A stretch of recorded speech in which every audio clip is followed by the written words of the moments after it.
Bienvenue sur la 30e question de la série. Ici, nous allons voir comment stocker une valeur spécifique à un thread. Donc, si on a plusieurs threads, on peut stocker pour chaque thread une valeur. La question: quelle classe peut être utilisée pour stocker des valeurs spécifiques au thread? Soit local storage ou thread local. Donc, compte à rebours. Donc, la réponse est bel et bien thread local. Donc, c'est cette classe qui est utilisée pour stocker les valeurs spécifiques au thread. Nous allons voir un exemple concret sur Eclipse. Créer un package.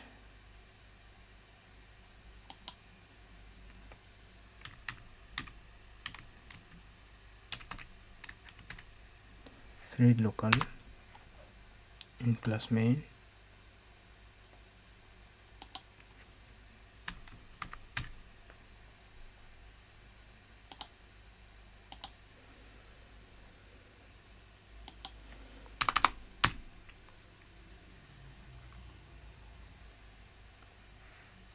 Donc, nous allons créer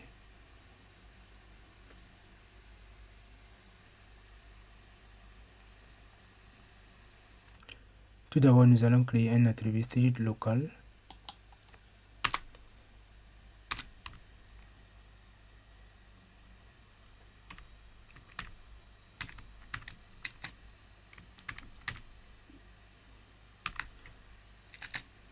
Pourquoi cet attribut sera statique? Parce que nous allons l'utiliser dans la méthode main. Donc, la méthode main est statique. Donc, nous allons appeler un attribut qui sera statique aussi.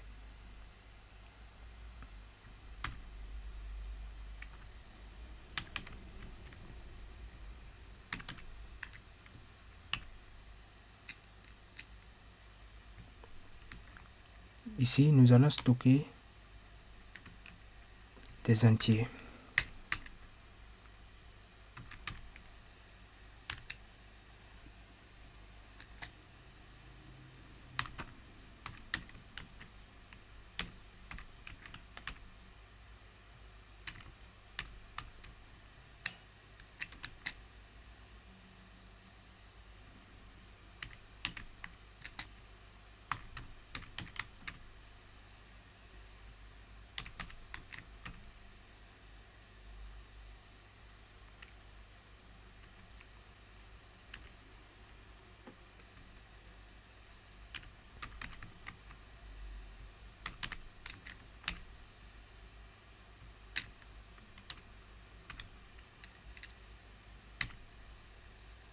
Donc, la méthode set,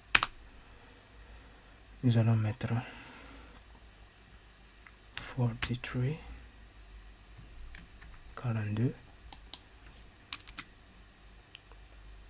Là, nous avons stocké une valeur. Disons que un thread, c'est un processus. Donc, lorsqu'on exécute la méthode main, c'est déjà un processus. Mais en Java, on a la possibilité de créer des processus dont nous pouvons manipuler. Donc, nous allons créer ces processus dont nous allons pouvoir manipuler. Donc, nous allons pouvoir lancer ces processus. Donc, thread 1 égale new thread. Nous allons passer une expression lambda dans le constructeur.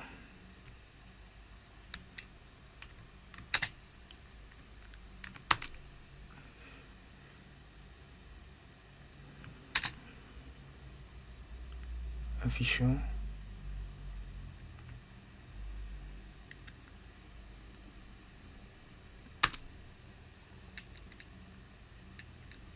donc nous allons afficher le nom du thread du processus, donc thread 1. Ensuite, nous allons afficher la valeur stockée. Et la valeur stockée n'est rien d'autre que thread local value.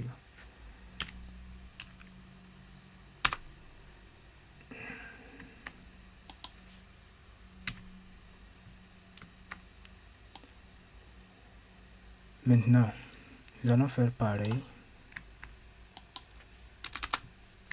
avec thread 2. Thread 2.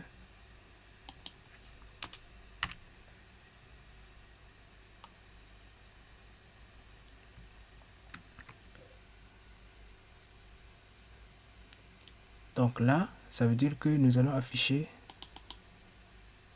donc ce qui est stocké là. Maintenant, pour stocker des valeurs spécifiques à chaque thread que nous avons créé, nous allons mettre ici 7.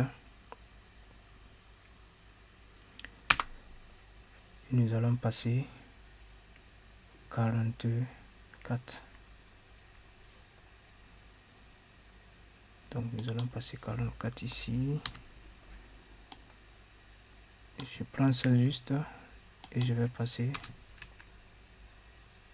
45 là.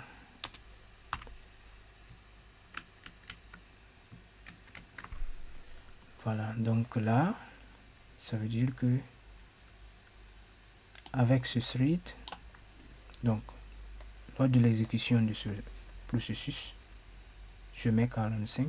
Lors de l'exécution de ce processus, je mets 44.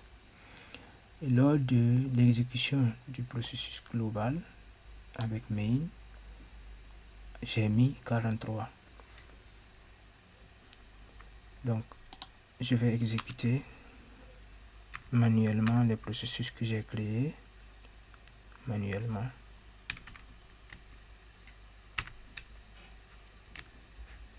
Pour les lancer, c'est juste start.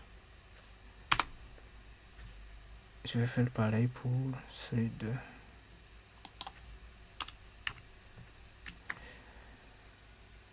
Donc là, lors de l'exécution de thread 1 et de thread 2, je verrai les messages. Donc pour le thread 1, je verrai 44. Pour le thread 2, je verrai 45. Et pour le thread global, qui est l'exécution de main, je verrai un autre message qui sera cette fois-ci avec la valeur 43.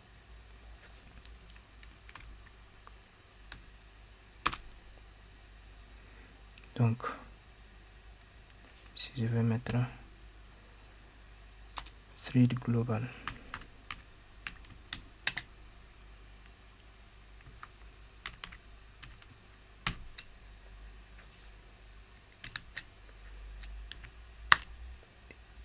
et je passe get value. Oui.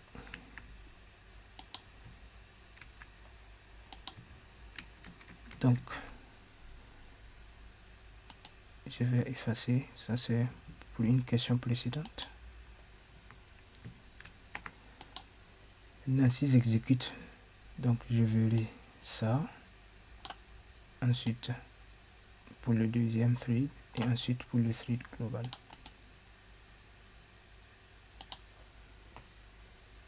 Donc, tout d'abord pour thread 1, c'est 44, bien sûr. Pour thread 2, c'est 45.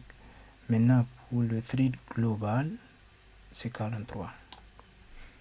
Donc, c'est tout à fait normal qu'on voit d'abord pour thread global, parce que c'est le main qui est exécuté. Ensuite, thread 1, ensuite thread 2. Donc, c'est pour cela nous avons vu la valeur 43 avant pour les autres. Donc, thread ici, c'est le processus en cours d'exécution. Donc, c'est bien sûr que main est exécuté avant thread 1 et thread 2. Donc, c'est tout à fait naturel que nous voyons thread global avant thread 1 et thread 2. Ainsi s'achève la vidéo. Nous avons la réponse à la question. On se donne rendez-vous sur la prochaine question.